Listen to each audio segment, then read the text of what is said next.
Hello साथियों, नमस्कार। आप देख रहे हैं आपका अपना YouTube channel DS Mishra official और आपके अपने चैनल पर इस नए और ख़ास वीडियो सेशन में आपका हार्दिक स्वागत है। और इस वीडियो में मैं बात करने वाला हूं कि जैसा कि हम सभी जान रहे हैं कि सक्षमता प्रथम में उत्तीर्ण शिक्षक साथी जो विशिष्ट शिक्षक बन चुके हैं, सबके वेतन निर्धारण की प्रक्रिया शुरू है। और वेतन निर्धारण जो करना है, आपका जो फिक्सेशन होगा वह इसी फॉर्मेट पर किया जाना है। लेकिन इस फॉर्मेट में एक 21 नंबर कॉलम को आपने देखा होगा। इस 21 नंबर कॉलम में है कि अगली वेतन वृद्धि, यानी विशिष्ट शिक्षकों का जो यह पेमेंट फिक्सेशन होगा, इसमें अगली आपकी वेतन वृद्धि ईयरली इंक्रीमेंट आपका कब लगेगा, इसको लेकर के सक्षमता प्रथम के शिक्षकों के बीच भारी गतिरोध उत्पन्न हो गया है। कोई कुछ बता रहे हैं, कोई कुछ बता रहे हैं। बहुत सारे लोग अपने अपने मन से भी इसको डिफाइन कर रहे हैं और यह डिफाइन भी कर रहे हैं किस पत्र के आलोक में, वह विभागीय पत्र भी हम लोग देखेंगे। साथ ही साथ मैं ये भी बात करूंगा कि इसमें न्यायोचित और नियमानुसार क्या होना चाहिए। सक्षमता प्रथम में उत्तीर्ण सभी विशिष्ट शिक्षक साथियों की अगली वेतन वृद्धि क्या होनी चाहिए, क्या सबका अलग अलग होगा ज्वाइनिंग तिथि से, यानी योगदान तिथि का क्या असर पड़ेगा, असर पड़ना चाहिए या नहीं पड़ना चाहिए, और विभाग में क्या नियम है और आपके साथ कौन सा नियम लागू होगा, इस पर बात करूंगा। तो वीडियो खास होगा, अंत तक मेरे साथ बने रहेंगे। और यदि चैनल से अब तक नहीं जुड़े होंगे तो चैनल को सब्सक्राइब करके बेल आइकन को प्रेस कर लेंगे, ताकि आगे भी शिक्षा जगत एवं शिक्षकों से संबंधित हर महत्वपूर्ण वीडियो आप देखते रहें। तो बाकी जितने कॉलम हैं, इस पूरे फॉर्मेट को भरने को लेकर के पूर्व में मेरे द्वारा कई सारे वीडियो लाए जा चुके हैं, जो सभी आपके लिए बहुत ही उपयोगी हैं।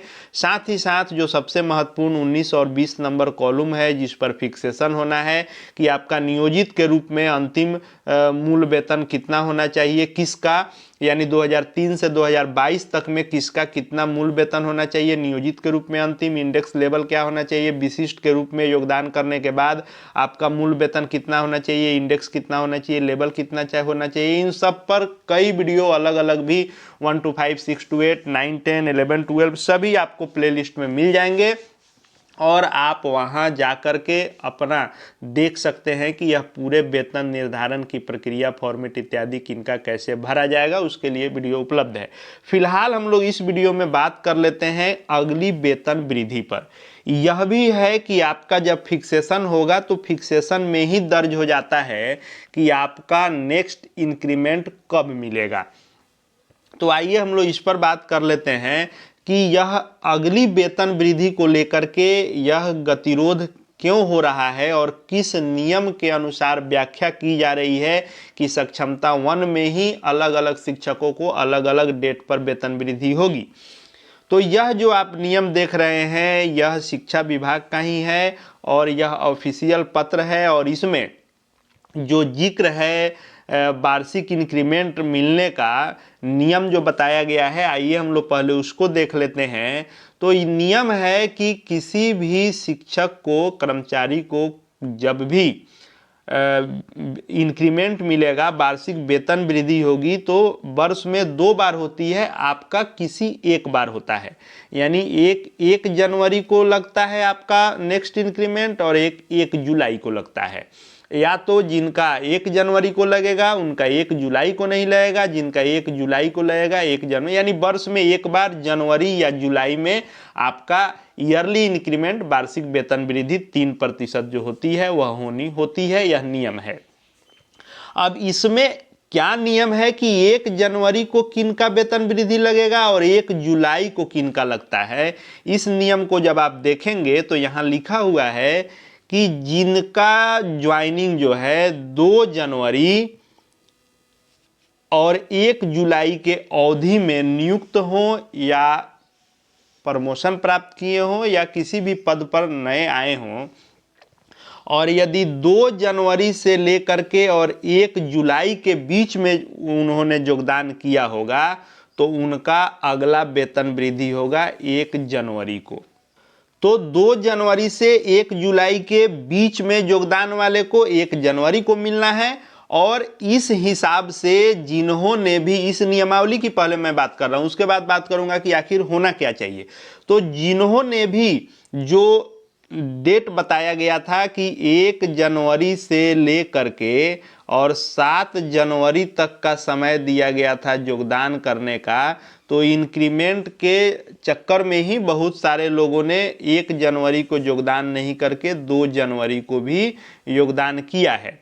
तो जिन्होंने भी 1 जनवरी को योगदान नहीं किया और वे 2 जनवरी को योगदान किए, तो इस नियम के अनुसार उनका 1 जनवरी को वेतन में वृद्धि होगी, वार्षिक इंक्रीमेंट मिलेगा। कब? तो 1 जनवरी 2026 को। तो जिन्होंने भी 2 जनवरी, 3 जनवरी, 5 यानी 1 जनवरी को नहीं योगदान करके 2 जनवरी के बाद जिन्होंने योगदान किया, उनका 1 जनवरी 2026 को यानी अगले साल जनवरी में इंक्रीमेंट मिलेगा। वहीं दूसरा जो नियम है कि यदि किन्हीं का योगदान 2 जुलाई से लेकर के और 1 जनवरी के बीच है, तो उनकी अगली वेतन वृद्धि 1 जुलाई को होती है। तो इस नियमानुसार जिन्होंने भी 1 जनवरी 2025 को ही योगदान कर लिया, तो 1 जनवरी 2025 वाले को वार्षिक इंक्रीमेंट मिल जाएगा 1 जुलाई 2025 में ही। तो इसी तरह से यह जो नियम है और इसी की व्याख्या की जा रही है कि जो 2 जनवरी को योगदान किए उनका 1 जनवरी 2026 को वार्षिक इंक्रीमेंट होगा, और जिन्होंने भी 1 जनवरी को योगदान कर लिया उनका 1 जुलाई 2025 में ही इंक्रीमेंट लगेगा। यानी इस नियम के आलोक में सक्षमता प्रथम में ही योगदान किए साथियों का अलग अलग वार्षिक वेतन वृद्धि हो जाएगा। यानी वार्षिक वेतन वृद्धि डेट जो होगा वह आपके योगदान डेट से चेंज हो जा रहा है, और इसी पर गतिरोध है कि आखिर सभी सक्षमता 1 एक ही बैच में उत्तीर्ण लोगों का अलग अलग वार्षिक वेतन वृद्धि भरा जाएगा। और बहुत सारे लोग इस नियम के अनुसार ये बता भी रहे हैं कि 2 जनवरी वाले अगले साल लेंगे इंक्रीमेंट, जबकि 1 जनवरी वाले इसी साल इंक्रीमेंट लेंगे। इस नियम के आलोक में यह व्याख्या की जा रही है। अब आइए मैं जिस पर बात कर रहा हूं कि ऐसा नहीं होना चाहिए और क्यों नहीं होना चाहिए, उसका भी मैं प्रमाण दिखा रहा हूं। आप ये जो देखे होंगे योगदान वाला पत्र जो 21 दिसंबर 2024 को निकला था सक्षमता प्रथम के योगदान के लिए, उसमें आप नीचे जब इस वाले कॉलम को पढ़े होंगे 5वें को, इसमें लिखा हुआ है कि विशिष्ट शिक्षकों को दिनांक 1/1/2025 यानी 1 जनवरी 2025 से वेतन अनुमान्य होगा, परंतु विद्यालय में योगदान की तिथि 1/1/2025 के बाद होने की स्थिति में योगदान की तिथि से विशिष्ट शिक्षक का वेतन देय होगा। यानी इस पत्र में साफ जिक्र है कि भले ही आप 1 के बाद योगदान करें, 2 को करें, 3 को करें या 7 तक किसी दिन करें, आपका विशिष्ट शिक्षक का वेतन भले ही उस दिन से मिलेगा, लेकिन वेतन को अनुमान्य किया गया है 1/1/2025 को। तो चाहे आप 1 को किए हैं या 2 को किए हैं, आपका वेतन अनुमान्य जब कर लिया गया है सबका एक ही डेट पर 1 जनवरी को ही, तो सबकी वार्षिक वेतन वृद्धि भी 1 जुलाई 2025 ही होनी चाहिए इस नियम के अनुसार। तो जहां भी यदि कहा जा रहा है कि नहीं आपका जुलाई में नहीं होगा, 2 या 2 के बाद वाले का अगले साल होगा, तो आप इस नियम के अनुसार फिक्सेशन करवाएं।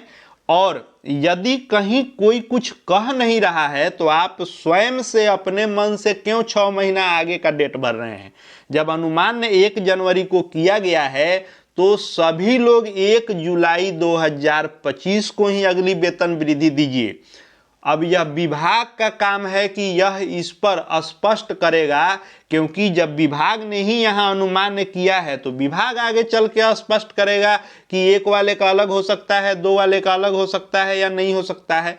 हम खुद से क्यों 6 महीने का नुकसान करें और अगले साल वेतन वृद्धि डेट भर के दें।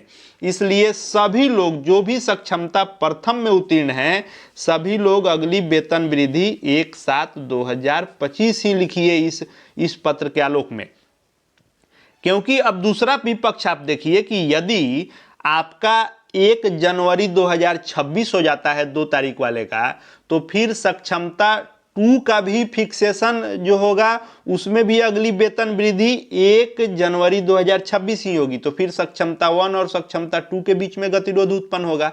इसीलिए सक्षमता 1 वाले सभी लोगों की वार्षिक वेतन वृद्धि जो होगी अगली, वह इस नियम के आलोक में सबका, भले ही यह नियम कहता है कि 2 तारीख वाले का अलग होगा, लेकिन अनुमान ने तो 1 ही तारीख को किया गया है, इसलिए सबका 1 जुलाई को ही होना चाहिए और 1 जुलाई 2025 को होना चाहिए। इसलिए जो भी सक्षमता प्रथम में उत्तीर्ण विशिष्ट शिक्षक साथी हैं, सब लोग अगली वेतन वृद्धि 1/7/2025 भरिए।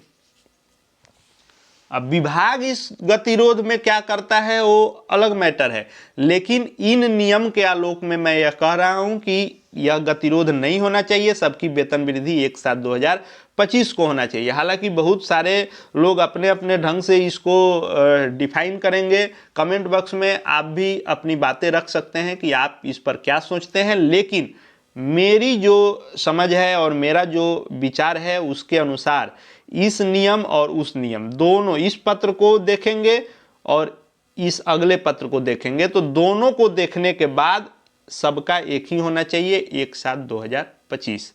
आगे विशिष्ट शिक्षकों से संबंधित सभी वीडियो यहाँ आपको देखने को मिलते रहेंगे। चैनल से जुड़ जाएंगे, चैनल को सब्सक्राइब करके बेल आइकन को प्रेस कर लेंगे। साथ ही साथ हमारे Telegram channel DS Mishra official से भी जुड़ जाएंगे ताकि शिक्षा विभाग के हर अपडेट आपको मिलते रहेंगे। इस वीडियो को देखने के लिए आपका बहुत बहुत धन्यवाद।